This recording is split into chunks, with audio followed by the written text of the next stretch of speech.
Baik Mitra TATV, kita lanjut lagi perbincangan di rubrik inspirasi kali ini. Kalau Anda betul-betul sudah terinspirasi dan memiliki semangat kreatif untuk menuju sukses, artinya Anda sudah klik sekali dengan program ini.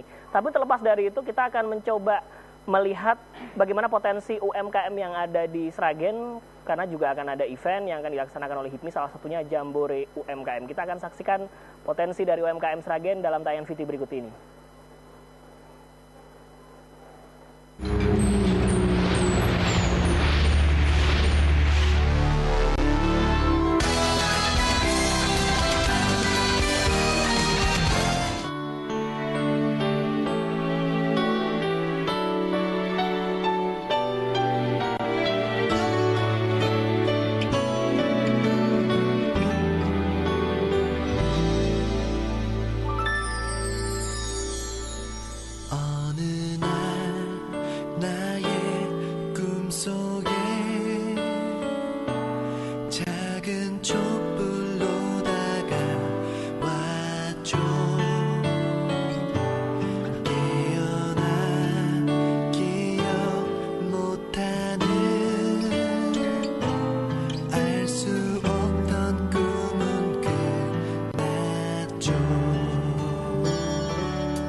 Luar biasa bagaimana potensi yang ada di Kabupaten Sragen dengan UMKM-nya, dan tentu saja apa yang ada di sana tidak lepas dari peran serta HIPMI di bawah komando Bapak Budiono Rahmadi, Ketua HIPMI BPC Sragen. Beliau juga sebagai owner dari Putra Dadi Sejahtera Group. Selamat malam Pak, kabar baik, sehat? Monggo. Sebagai penulis juga dan ada satu yang masih hangat sih, tapi saya tidak perlu bahas malam hari ini. Pak Budi, kabar baik, sehat? Alhamdulillah. Nah, ini tadi ada beberapa hal yang baru saja kita saksikan bersama seputar, kita katakan mungkin itu adalah potensi yang dimiliki oleh Sragen. Luar biasa kaya, Pak. Kemudian muncullah salah satu event yang disebut dengan Jambore UMKM. Tapi sebelum ke sana, Pak, melihat potensi yang ada, melihat kondisi perkembangan yang ada, Bapak menilai Sragen saat ini seperti apa khususnya di UMKM, Pak? Ya, gini, jadi sebelumnya saya ucapkan selamat malam bagi pemeriksa TV yang berbahagia. Ya. Jadi melihat Sragen sejak mungkin 10 tahun ke belakang ini, Sragen memiliki potensi pertumbuhan ekonomi yang bagus. Terutama dalam hal ekonomi kreatif, UMKM, dan pemasaran produk. Itu, sehingga ini yang menjadikan alasan untuk kita untuk memadukan sinerginitas antara pemasaran dan produksi ini. Akhirnya munculnya seperti Kristama, muncul teman-teman yang lain yang tadi sebagian ada yang kasto kayu, ada yang hanger, ada talenan dan sebagainya. Itu juga itu efek domino yang dihasilkan dari embrio pemasaran yang semakin luas itu. Waduh, mantap. Tapi betul saya menangkap, artinya saat ada produksi percuma jika pemasaran tidak lancar juga, Pak. Bagaimana mensinergikan ini? Nah, kalau melihat dari upaya yang ada sejauh ini, apakah memang perlu semacam model pemasaran yang kreatif juga, harus diolah lebih baik lagi, atau seperti apa khususnya untuk akses pasar ini sendiri, Pak? Pasar ini kan khususnya Sragen itu sudah sangat variatif. Sragen itu ada yang penjual keliling, ada door to door, ada yang juga jualan online seperti Pak Kristama tadi juga, terus juga ada yang grosir-grosir, sehingga sangat variatif sekali. Cuma ini kan justru Sragen ini terkenal kota yang banyak penjualannya. Terbukti dari Sabang sampai Merauke itu ada orang Sragen yang jualan. Itu ya, ada alat rumah tangga, ada konveksi, ada juga minyak wangi dan sebagainya. Nah, ini tentunya menjadi sebuah potensi tersendiri bagaimana produksi yang ada di Kabupaten Sragen ini ditumbuh kembangkan.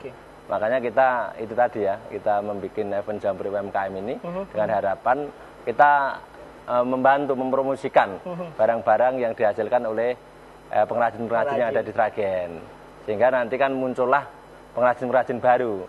Seperti itu. Luar biasa, dan HIPMI Sragen mengakomodir semua itu. Mengakomodir itu. Kalau kita masuk ke Jambore UMKM ini sendiri, Pak, apakah ini salah satu upaya untuk kembali mengkreatifkan sebuah proses pemasaran juga biar akses antara produsen dan konsumen ini bisa lebih dekat lagi, atau seperti apa, Pak? Iya, itu tujuannya memang seperti itu. Jadi kita mempromosikan Sragen seperti yang diharapkan Bapak Mulyono tadi.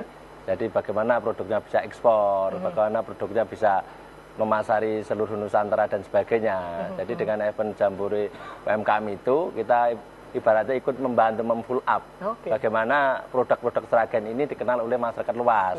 Karena seperti kenapa saya namakan Jambore itu juga bagian dari beberapa acara ya, event-event yang kita gabung-gabungkan. Sehingga makna dan manfaat dari event Jambore UMKM itu dapat kita ambil dari beberapa sisi. Baik.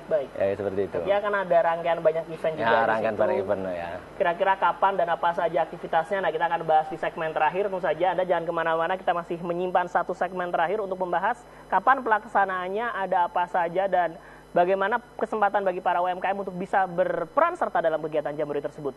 Kita akan kembali saat lagi.